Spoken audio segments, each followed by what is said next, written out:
네, 안녕하세요. 이제 2021년 그 원주 시민이 추천하고 선정한 올해의 철학책 두 번째 시간으로 이제 여기 보시는 것처럼 생각의 각도의 저자이신 심리학자 이민규 교수님 모시고 이제 그 책에 대해서 말씀을 나누고 있는데요. 자, 지난 앞에 1부에서는 책 전체의 얼개에 관한 이야기, 그리고 이제 제1부 자기 자신을 사랑하는 법에 관한 이야기를 나눴다면 자기 자신도 사랑하기도 쉽지 않지만 사실은 남과 더불어 살아가는 게 사실 굉장히 어렵죠. 그렇죠. 네. 그래서 조금이라도 우리가 놓치고 있는 작은 것들을 어떻게 바꿀 수 있을까? 그런 되게 사실 이게 작지만 결국 끝에는 행복으로 갈 수 있는 길이기도 하다라고 하는 그 말씀을 1부에서 들었는데, 자, 그러면 2부, 3부 이어서 이 시청자분들과 함께 제가 질문을 드림으로써 책의 내용도 듣고 이 교수님의 고귀한 지혜도 한번 들어보는 시간을 갖도록 하겠습니다. 사실 이제 2부 같은 경우는요, 제가 이 영화 보면서 엊그저께도 우연히 이제 홍상수 감독의 영화를 봤는데, 그 영화 보통 제목을 그렇게 잡지 않는데 잘 알지도 못하면서 참 재밌는 제목. 네, 그 홍상수 감독의 영화가 참 그런데 그거랑 딱 통하는 꼭지가 있더라고요. 다 안다고 착각하지 마라. 이게 왜 이게 중요한지, 그리고 어떻게 해야 그런 착각에서 벗어날 수 있을지 좀 궁금해지네요. 심리학에서는 독심술의 오류라고 하는데요. 우리는 알게 모르게 다른 사람에 대해서 잘 안다고 생각을 해요. 다시 말하면 지레 짐작하고 예단을 한다는 얘기죠. 네. 근데 인간관계에서 문제가 있는 사람들이 갖고 있는 공통점입니다. 그러니까 내가 잘 모르는데 아주 일부 아는 거를 과잉 일반화해서 다 안다고 생각을 하는 거죠. 부부간의 관계도 그렇고 뭐 자녀의 관계도 맞습니다. 정말 그 30년 동안 와이프랑 같이 붙어 지냈는데도 가끔씩 이 사람 이게 맞나? 이런 생각 드는 게 사실이거든요. 그렇죠. 네. 평생 살아도 잘 모르잖아요. 네. 그런데 의외로 많은 사람들이요. 척 보면 알지. 내가 모를 줄 알고 뭐 말 한마디 들어보면 다 알지. 안 봐도 삼천리지. 뭐 이런 생각을 하고 있는 거죠. 네. 그러니까 아이들이 늦게 들어오면 너 그래서 늦었구나. 뭐 애들이 휴대폰 보고 있으면 너 또 게임 하는구나. 뭐 이런 생각을 하잖아요. 이게 사실 다 그 지레짐작과 예단이거든요. 그래서 이제 인간관계의 갈등을 해소하려면 전제 조건 중에 하나가 모르는 거 모른다고 인정을 해야 되는 거죠. 근데 의외로 많은 분들이요, 모르는 걸 모른다고 하는 것이 아니라 다 안다고 생각해요. 내 자식이니까, 뭐 내 남편이니까, 내 아내니까. 그래서 그 홍상수 감독의 잘 알지도 못하면서 누구죠? 그 남자 지금 유준상이던가요? 유준상하고 고현정 나오는데 그 마지막 부분에서 그런 대화가 있죠. 그 유준상이 고현정에게 그렇게 살지 마요. 나중에 외로워요. 그러니까 고현정이가 나에 대해서 뭘 안다고 잘 알지도 못하면서 딱 아는 만큼만 안다고 해요. 저는 그 교수님 홍상수 감독의 잘 알지도 못하면서 이 주제에 정말 그 적합한 이 사례를 말씀해 주신 것 같아요. 저는 육국지를 보는 순간 한비자에 나오는 영린, 그 용의 이렇게 턱 밑에 있는 그 건드려서는 안 되는. 그 제가 그래도 그나마 그 잘 알지도 못하면서 와이프한테 박대받지 않는 까닭은 제 아내의 영린을 건드리지는 않는 것 같아요. 그것도 굉장히 중요한 지혜죠. 사실 이게 누구나 갖고 있는 거잖아요. 어떤 푹 들어왔을 때 아픈 부분. 근데 이게 새삼 그 교수님 책 읽으면서 이게 정말 중요하지 하는 생각이 드는데 가끔씩 화가 나면 또 놓쳐버리기도 하잖아요. 맞습니다. 네. 이게 왜 그럴까요? 이게 이유가 있죠. 거기도. 그러니까 우리가 솔직하게 말하는 것은 좋은가라는 생각을 갖고 있는 것 같아요. 그렇죠. 한국 사람들이 특히 솔직한 그렇죠. 건 좋은 거. 네. 그런데 심리학적으로는요, 오히려 아닌 경우들이 훨씬 더 많습니다. 이해준다면 우리 대화할 때 솔직하게 말해도 되지. 다 너를 위해서 하는 얘기인데 그 코 세운 거 다시 손 좀 봐야 되겠다. 이런 거. 남자친구 아직 취업 못한 것 같은데 헤어지는 게 어때? 다 너를 위해서 한 말이야. 이거는 내가 틀린 얘기는 아니거든요. 다른 사람이 봤을 때도 헤어지는 게 좋다고 생각될지라도 당사자 입장에서는 굉장히 사실은 이 상처받을 수 있는 그 영린이거든요. 그렇죠. 네. 그래서 한비자에서도 뭐 잘 아시겠지만 이 용은 워낙 그 순한 동물인데 이제 목 부분에 거꾸로 난 그 비늘을 건드리면 뭐 물어 죽인다는 얘기잖아요. 그러니까 이 신하들이 군주를 설득할 때도 정말로 그 옳은 말만 하려고 하지 말고 군주가 이 상처받기 쉬운 그런 주제의 말은 피하면서 지혜롭게 설득을 해야 된다. 뭐 이런 얘기거든요. 근데 우리가 자녀들을 대할 때도 그렇고요. 학생들을 대할 때도 뭐 둘 다 교수니까요. 학생들을 대할 때도 그렇고 배우자를 대할 때도 그 외에 그 시댁이나 친정의 그 약점이나 이 사실은 생각하고 싶지 않은 그런 부분들을 건드려서 이렇게 뭐 공격을 하거나 지적하거나 그러잖아요. 그래서 옳은 말, 틀리지 않은 말을 한다거나 솔직한 게 좋은 것이 아니라 이 생각을 또 살짝 바꿔가지고 이것이 상대방에게 정말 듣고 싶은 말인가, 이 상대방을 행복하게 해주는 말인가 이런 생각을 해봐야 된다는 얘기죠. 이제 그런 생각을 하려면, 그러니까 생각의 각도를 바꾸려면 전 이제 내담자는 학생들에게 추천하고 그랬던 말이 이 프랑스 속담에 그런 말이 있습니다. 진실만큼 이 직면하기 싫은 말은 없다. 거부감을 주는 말은 없다. 체코 속담에 그런 말도 있거든요. 이 상처를 건드리는 진실보다 상처를 쓰다듬는 거짓이 더 낫다. 그러니까 진실이냐 거짓이냐 이 차원이 아니라 상대방에게 도움이 되느냐 상처를 주느냐 이 차원으로 생각의 각도를 바꾸면 인간관계에서 굉장히 많은 문제점들을 미리 예방할 수 있다. 뭐 그런 생각에서 쓴 주제입니다. 조금 전에 교수님께서 그래, 솔직히 한번 말해볼까? 내가 널 위해서 하는 말인데 라고 이어졌던 말들이 진짜 아픈 말들이네요.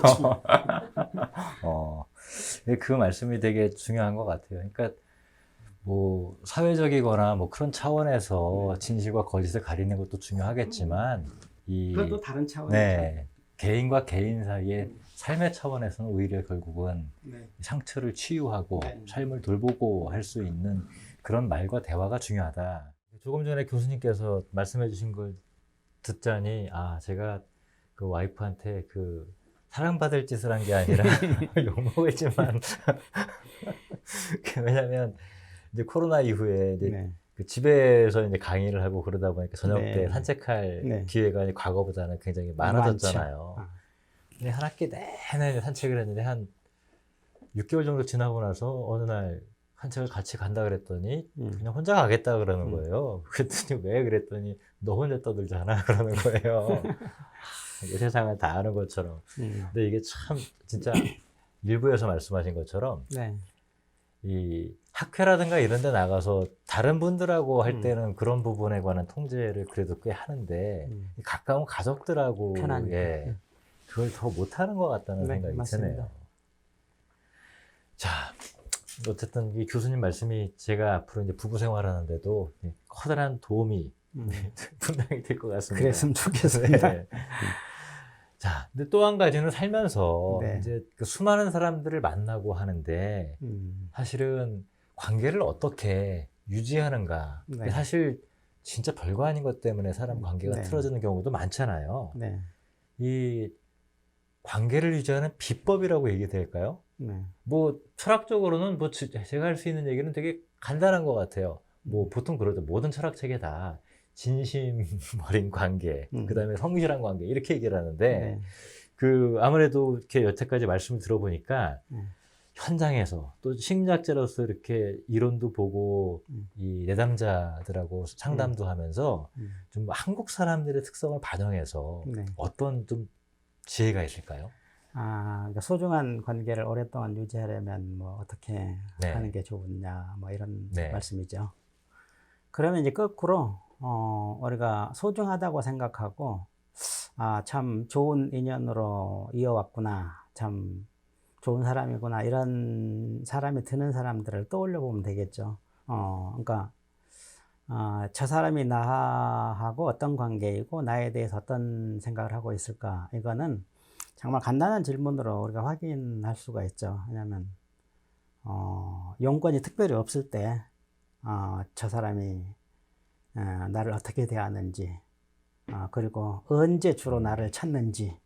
그러니까 대부분의 경우는 자기가 필요할 때, 뭐 이해관계가 있을 때, 그럴 때 찾는다는 얘기죠. 네, 그건 뭐 되게 당연한 거죠. 너무나 네. 당연한 거죠. 그런데 이걸 뒤집으면, 그러면 너무 당연하기 때문에 대부분의 사람들과의 관계에서 못 벗어난다는 얘기죠. 특별한 관계가 되려면 용건이 없을 때 우리가 연락을 주고받을 수 있는 관계여야 된다는 얘기죠. 이게 참 의외로 몇 명 안 되네요. 없습니다. 네. 의외로. 그래서 이 결론은 간단하죠.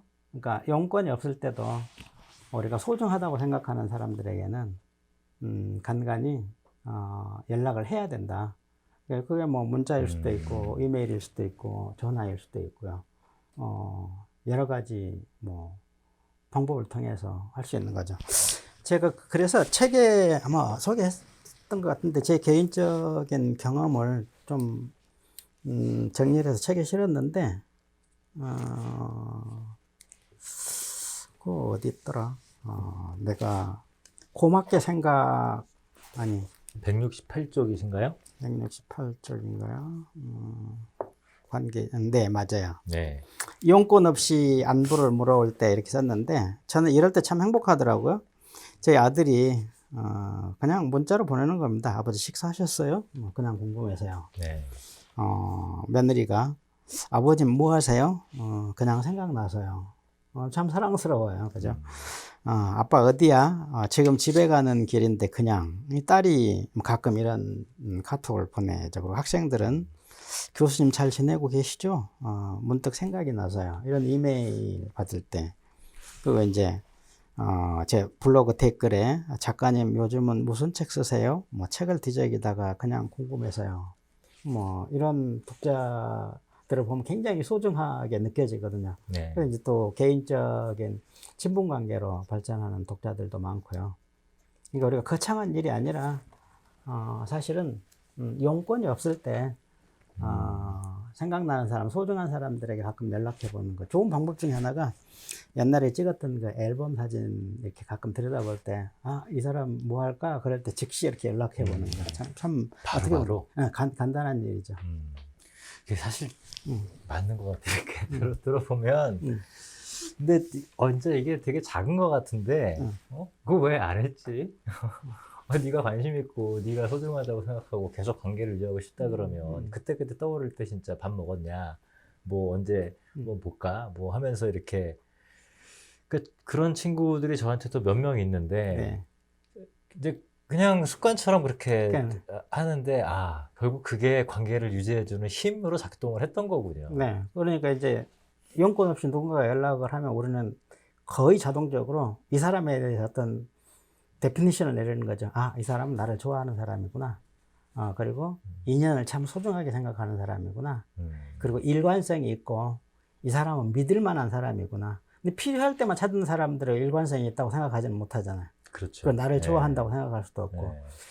그러니까 사람들이 좋아하면서도, 호감을 갖고 있으면서도, 교수님을 좋아하면서도 용건 있을 때만 연락하는 학생들은, 중요한 건 마음이 아니라 표현이 안 되면 교수님 입장에서는 소중한 인연이 아니라는 거죠. 그러니까 그 소중한 인연을 이어가고 싶으면 교수님 선지대 왔는데요, 연구실에 계시나요? 뭐 이런 용건 없는 연락을 할 수 있어야 된다는 얘기죠. 그렇죠. 코로나 이후로 계속 사라졌다는 게 맞아요. 문제지만 맞는 것 같아요, 진짜. 우리가 이유 없이 태어났고 네. 뭐 삶에 무슨 특별한 이유가 있는 게 아닌데 사실 우리가 만나는 사람들은 대부분 네. 목적, 네. 이익, 네. 사실 이게 우리 삶을 주도하다 보니까 네. 그런데 당신이 정말 좋아하는 사람, 관계 맺고 싶은 사람과는 용건도 없고 네. 이유도 없고 목적도 없이 음. 계속 그 삶을 나누는 것이 결국은 그거다라고 하는 맞습니다. 네. 되게 평범한 진리인데 네. 우리가 잘 안 까먹고 하죠. 있는 네. 거.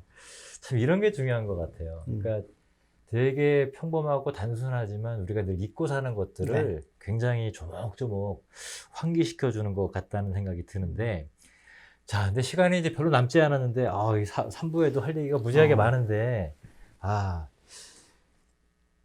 진짜 몇 가지. 네.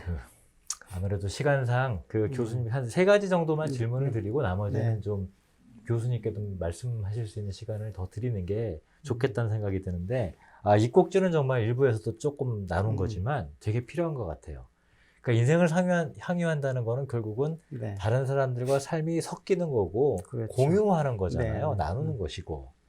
근데 남의 처지를 헤아려 준다. 네. 앞에서도 한 얘기지만 그게 자기를 바꾸기 위한 노력의 차원이 아닌 다른 사람과 함께 하기 위해서 네. 어떤 삶의 태도가 들어있는 걸까요, 그게? 이 관계를 맺다 보면 못마땅한 사람들 많죠. 그러니까 네. 뭐 짜증나는 일도 많고요.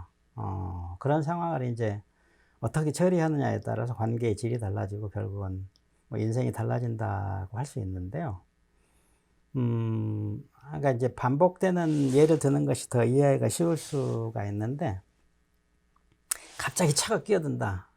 그러면 욕을 확 하거나 엑셀레이터를 밟아가지고 끼어들지 못하게 한다거나, 그런 사람들과 다른 태도를 보이는 사람들이 있죠. 뭐 여유롭게, 아주 너그럽게 브레이크를 밟아서 양보를 해준다.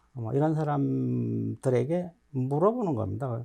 당신은 다른 사람들은 다 욕하고 짜증나는데, 어떻게 그럴 수 있어요? 그러면 이분들이 조금씩 대답은 다를지 몰라도 그 요지는 그겁니다. 뭔가 사연이 있겠죠. 뭐 그럴 만한 뭐 급한 일이 있다거나, 무슨 뭐 초보 운전이라거나, 뭐 집에 응급실에 누가 입원했다거나, 뭐 그런 뭐 내가 모르는 사정이 있지 않겠습니까? 이 사연이 있겠지. 제가 태국에 몇 년 전에 갔을 때, 태국이 막 엄청나게 덥고 길도 많이 막히더라고요. 네. 근데 이 진땀을 뻘뻘 흘리면서 사람들이 다 표정이 굉장히 느긋해요. 그래서 가이드에게 어떻게 저렇게 표정들이 느긋할 수가 있느냐. 그랬더니 그분이 바로 대답을 하는 겁니다. 여기 태국 사람들은요, 그냥 짜증나는 일이 있으면 이렇게 중얼거린대요. 사연이 있겠지. 정말 저는 무릎을 쳤어요. 그리고 이제 학생들이 뭐 리포트를 잘 안 낸다거나, 뭐 성적이 엉망이 나거나, 결석을 뭐 계속 한다거나, 뭐 길이 막힌다거나, 그럴 때 속으로 혼자서 뭔가 사연이 있겠지. 그러면 정말 신기하게도요, 그 상황이 굉장히 평화로워지는 겁니다. 그러니까 결국은 우리가 잘 모르는 뭔가 이유가 있을 것이다 라고 생각하는 것이 다른 사람들을 배려하고 헤아리는데 굉장히 중요한 그 지침이 되는 것 같아요.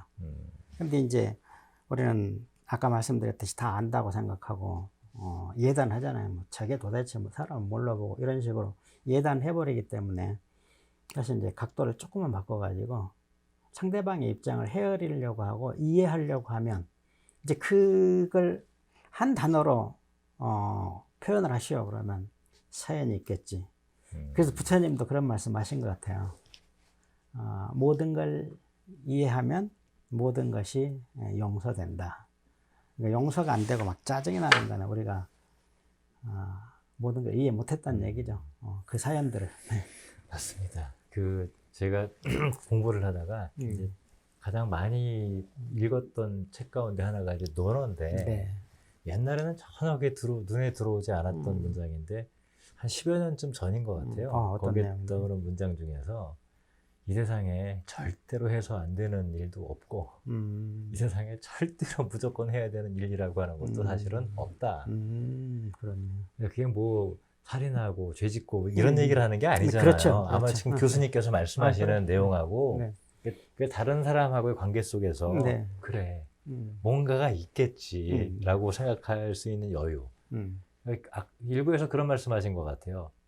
결국은 그렇게 생각할 줄 안다라고 하는 건 본인이라고 하는 사람이 커지는 거다. 맞습니다. 자기 자아가 네, 커지는 네. 과정을 통해서 그게 가능해지는 거다. 아마 네. 시청자분들도 이 말씀 들으면서 아이고 교수님 말씀 듣는 대로 다 맞는 말씀인 것 같은데 그게 안 되는데요 라고 하는데 네. 결국은 조금씩 그렇게 자꾸 생각을 하고 네. 자기를 바꿔 나가다 보면은 어느 순간 네. 나중에는 그래 뭔가 좀 바쁜 일이 있겠지 하면서 그 상황을 이렇게 받아들일 수 있는 모습에 내가 뭐 네. 6개월 후가 될 수 있든 1년 맞아요. 후가 될 수 있든 네.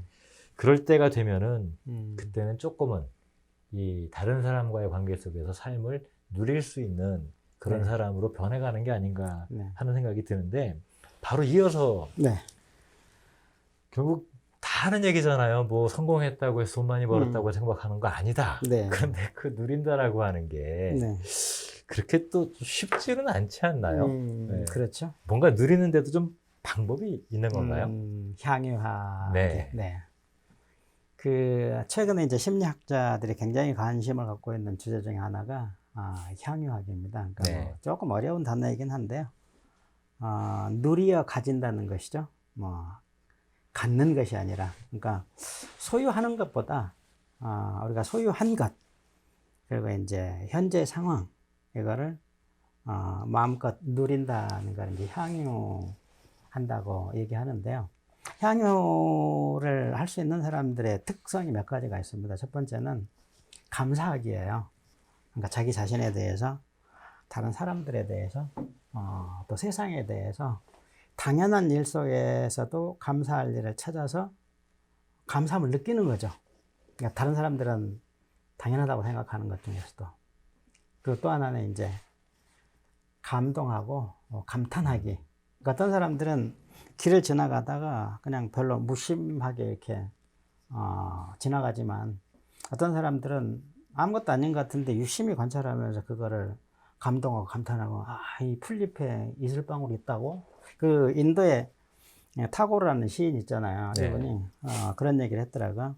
나 엄청나게 많은 돈을 들여가지고 전 세계 높은 산하고 드넓은 대양들을 여행했다. 그런데 내 문 앞에 잔디에 맺힌 이슬은 보지 못했다. 그러니까 그 이슬방울을 보고도 감탄하는 사람들은 전 세계 여행을 할 필요가 없는 거죠, 사실은. 그 주어진 거를 누릴 수 있으니까. 네. 그러니까 감사하기, 두 번째는 감탄하기, 세 번째는 자축하기. 그러니까 자기 자신에 대해서 격려하고 축하하고 밀어주고 이런 걸 자축한다고 하죠. 네 번째는 이제 심취하기. 그러니까 자기가 하고 있는 일을 정말 좋아하고 몰입하고 놀이처럼 즐기고, 이 놀이를 하면 시간 가는 줄 모르잖아. 네. 이게 이제 심취라는 거죠. 그러니까 무슨 일을 하든지 간에 심취할 수 있는 사람은 그 인생을 향유할 수 있는 사람이다. 이렇게 얘기할 수 있죠. 이것도 역시 노력하는 거죠. 공부하고 또 연습하고. 그게 맞는 것 같아요, 진짜. 그 페이스북 친구가 이제 저도 한 1000명 좀 되는데, 이제 선생님, 여러 선생님들이 이제 올리는 걸 보면은, 이제 뭐 저쪽 대구에 계신 선생님, 뭐 강릉에 계신 선생님. 근데 재미난 글들을 되게 이제 또 기사 이렇게 링크 걸어가지고 이런저런 얘기, 세평 쓰는 분들도 있지만, 어떤 선생님은 그런 글도 쓰지만, 이게 이제 코로나 상황이니까, 자전거를 타시고 이렇게 또 학교를 다니시고 하다가 우연히 발견한 작은 풀, 뭐 들꽃, 조그만 거, 어렸을 때 아니면 볼 수 없었던 그런 것들을 사진을 잘 찍으세요. 감탄하게. 네. 그래서 거기다 이렇게 다 글을 써가지고 올리는데, 그거 볼 때마다 마음이 푸근해지거든요. 글을 쓰는 것도 심취하기. 네. 그래서, 바쁘실 텐데 이걸 왜 이렇게 맨날 하시나 보니까 되게 또 성실하게 하시고. 보니까 진짜, 여기 교수님께서 말씀해 주신 이 바쁘고 힘든 일상이지만 자기 나름대로 뭔가 자기 주어진 처지 속에서 감사한 걸 찾아내고 또 작은 것에 감동하고 하면서 그분 성격이 되게 좋으시거든요. 네. 좋을 수밖에 없겠죠. 네. 작은 일에 감사하고 감동하고 그러는. 네. 근데 조금 전에 말씀하신 표현 중에서 그 표현이 되게 마음에 와닿는 것 같아요. 내 거니까가 아니라 네. 정말 당신이 그게 당신 것이 되려면 그걸 가지고 누릴 수 있어야 네. 그거야말로 진짜 당신의 소유물이다. 네. 그러니까 뭐 통장 속에 뭐 몇 억이 숫자로 쓰여 있으면 뭐 합니까? 그렇죠. 그걸로 뭔가를 내가 할 수 있고 누릴 수 있어야지만 진짜 그게 내가 갖고 있는 것이 되는데 그런 표현들 하나하나가 참 이 귀에 잘 들어오는데 네. 그래서 이제 그거를 한 문장으로 딱 표현해라 그러면 네. 바로 이거죠. 행복은 소유의 크기가 아니라 가진 것을 누리는 정도에 의해서 결정된다. 소유의 크기가 아니라 가진 것을 누리는 정도, 향유하는 정도에 네. 의해서 결정된다. 당연히 누리는 데 있어서는 아까 말씀하신 것처럼 심취해야 된다. 네, 스킬이 필요하다는 연습해야 얘기이시겠네요. 네, 맞아요. 진짜 행복하게 살기 위한 스킬을 가르쳐주지도 않고 그렇죠. 네, 익히려고 하지도 않는 것 같아요. 정말로 중요한 거는 학교에서 안 가르쳐줍니다. 네. 뭐 교과서에도 없고. 네, 뭐 옛날에 있던 책 중에서 내가 하는 것 중에 학교에서 가르쳐준 거 없다고. 그럼 뭐 학교를 버릴 수도 없고 참 문제입니다, 진짜. 네. 요거는 마지막으로 궁금해요. 네. 이 누구나 다 이제 그 자기 개인의 행복도 갖고 싶어 하고 또 성공한 삶도 그렇지만 아무래도 행복의 출발은 네. 행복한 가정이 있어야 또 그렇죠. 그래야지 중요하지 않습니까? 네. 이 행복한 가정들이 갖고 있는 공통점은 어떤 게 있나요? 상담하다 보면 의외로 심플한데요. 행복한 가정은 당연한 일 속에서도 감사할 점들을 찾아내서 그걸 표현하는 겁니다. 그 뒤집으면 불행한 가정의 공통점은요. 감사할 일조차도 당연하게 여긴다는 거예요. 그러니까 뭐 와이프가 밥을 해주는 거, 남편이 밖에서 일을 하는 거, 또 아이들이 건강하게 자라주는 거, 이것도 사실은 감사해야 될 일인데 이런 거 다 당연하게 여기는 거죠. 결론은 감사해야 될 걸 당연하게 여기기 때문에 항상 불만족하다는 얘기죠. 그러니까 불행한 거죠. 네. 근데 행복한 가정은 남들은 다 당연하다고 생각하는데 우리 아이가 공부는 못하지만 아무튼 이렇게 사지 멀쩡하게 학교를 다니고 있다. 이 자체가 감사한 거죠. 그럼 당연히 표정도 달라지고 그럼 사이가 좋아지고 화목해지니까 뭐 행복해질 수밖에 없는 거죠. 정말 맞는 것 같아요. 자기 주어진 현실에 진짜 만족할 줄 안다는 거. 네. 그게 지족이라고 또. 네. 근데 그게 말로 예를 들면 교회 가면은요. 네.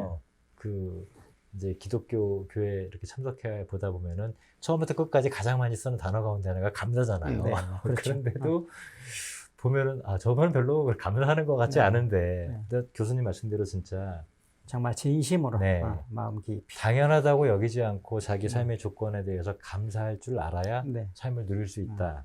그리고 그런 사람들이 행복하다. 네. 참 맞는 말씀인 네. 것 같아요. 저도 그래서 되도록이면 좀 감사하려고 네. 노력을 많이 하는데 그러니까 사실 마음이 좀 편해지긴 하더라고요. 네. 여러 면에서. 그러시면 이제 뭐 오늘 댁에 들어가시기 전에 여보 고마워 그냥 문자라도 한번 맞습니다. 네. 그 어저께는 제가 이제 그런 짓을 했더니 네. 아침에 와이프가 네. 너 오늘따라 웬 특급 서비스냐 하면서 또 표정이 또 좋아지더라고요. 그럴 때 뭐 연습해봤다고 하시면 되죠. 맞습니다. 행복에도 연습이 필요하다. 그동안에 표현을 잘 못했는데 네. 요즘 표현을 연습하는 네. 중이야. 뭐 그래. 자, 오늘 이제 그 이민규 교수님 모시고 이 원주 시민들이 선정한 올해 철학책 두 번째 그 생각의 각도 저자이신 이민규 교수님 모시고 이제 말씀을 여러 가지로 이거부터 한 지금 반 정도밖에 못 했는데 또 나머지는 시청자 여러분들께서 직접 책을 읽어 가시면서 이렇게 스스로 한번 연습도 해보고 생각도 해보는 게 필요할 것 같은데 마지막으로 교수님께서 정말 요 얘기를 꼭 들려드리고 싶다 싶은 얘기가 있으시면 네. 뭐 간단하게 말씀드리면요. 도서관에 책만 읽죠. 다 책 읽으러 오시는 분들이니까. 근데 참 안타깝게도요. 인간관계에 관한 책을 막 산더미처럼 쌓아놓고 읽어도요. 자녀들을 대할 때 표정이 달라지거나 뭐 배우자에 대해서 인사말이 달라진 경우조차도 사실 없는 경우가 태반입니다. 네, 제가 그렇습니다. 자기개발 강의 참 많이 듣잖아요. 근데 실제로 개발의 여지를 보여주는 사람들은 의외로 없습니다. 이유가 있죠. 그러니까 책을 읽고 느끼는 걸로 끝내는 겁니다. 아, 이런 걸 배웠구나. 내가 이런 걸 새로 알았구나. 거기서 딱 끝내면 안 된다는 얘기죠. 왜냐하면 우리가 길을 아는 것하고 길을 가는 건 다르죠. 네. 그러니까 우리가 책을 읽고 배운 거하고 실천하는 건 달라. 프란시스 베이컨이 아는 것은 힘이다 이렇게 얘기를 했는데 저는 틀렸다고 생각합니다. 왜냐하면 아는 것이 힘이 되려면 실천을 했을 때만 힘이 돼요. 그래서 저는 우리 중천학당 또 원주 시민들 저하고 특별한 인연을 맺게 됐는데 당부드리고 싶은 건 책을 읽고 이걸 다 읽을 필요도 사실은 없습니다. 저희가 필요한 또는 읽고 싶은 주제 한두 가지만을 일단 골라가지고요 읽고 반드시 그날 저녁 12시가 넘어가기 전에 아주 작은 것 하나만 이 생각의 각도를 바꿔보는 겁니다. 그리고 실천해 보는 거죠. 오늘도 내일도 모레도 이거를 원데이 원생 날마다 한 가지씩만 하는 거죠. 아주 작은 거. 그러면 시인 바이런이 그렇게 얘기했잖아요. 어느 날 내가 아침에 일어나 봤더니 내가 참 유명해져 있더라. 우리 모두는 바이런처럼 그렇게 중얼거릴 수 있겠죠. 어느 날 아침에 일어나 봤더니 내가 완전히 다른 사람이 되었구나. 우리 집 분위기가 이렇게 좋아지다니. 내 인생이 이렇게 달라지다니. 그래서 저는 여러분 모두 책을 첫 페이지부터 끝 페이지까지 다 읽으려고 하시기보다는 하나라도 한 주제라도 읽으시고 딱 한 가지라도 1도만 각도를 바꿔서 이전하고 다른 관점에서 이 생각의 각도를 바꾸려면 전제 조건이 있습니다. 이 말씀만 드리고 마무리를 하려고 하는데요. 기존의 자기의 생각을 그러니까 당연하게 생각했던 거에 대한 의심을 품어야 되는 거죠.